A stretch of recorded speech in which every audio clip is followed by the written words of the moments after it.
Okay, so this week we have talked about decluttering and organizing. And it always seems like when there is less stuff, there is more clarity. And sometimes that clarity exposes the need for a deeper clean.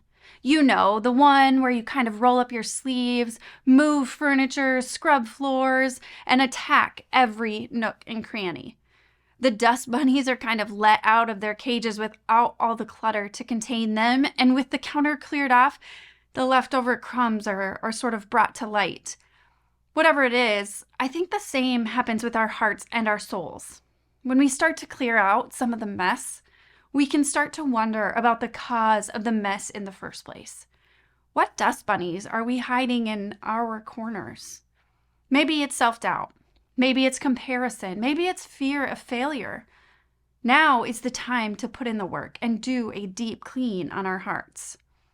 And just like doing a deep clean in our physical spaces requires some hard work, so does doing a deep clean in our hearts.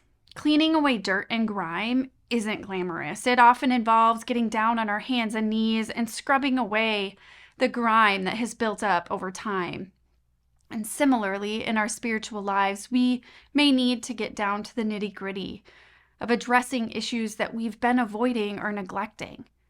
This might involve having difficult conversations, seeking forgiveness, or letting go of past hurts.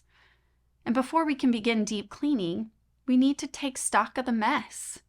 In our spiritual lives, it's essential to take a step back and honestly assess where we're at. Are there areas of our hearts that are clouded with bitterness, resentment, or unforgiveness?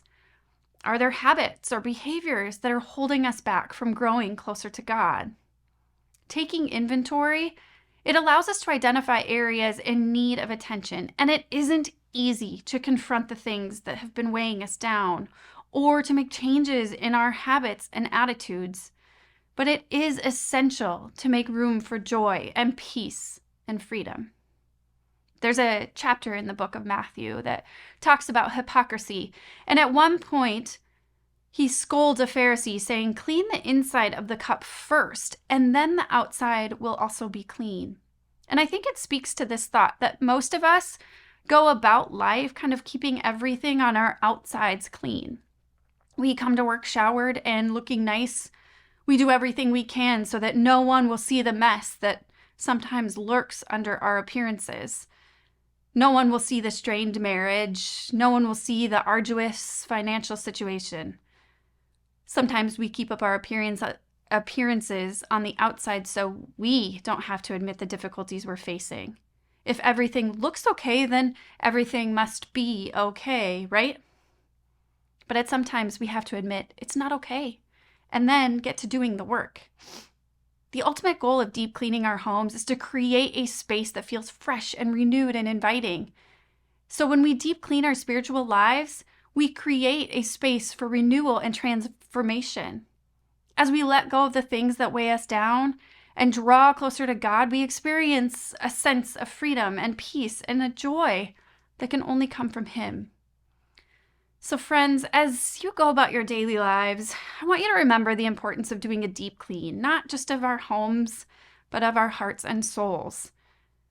I hope you're willing to roll up your sleeves, confront the mess, and allow God to help you scrub away that grime, lighten your hearts, and renew your spirit. And maybe you'll experience the true freedom and joy that comes from living in alignment with His love and grace. Thanks for joining me. I'll see you again tomorrow.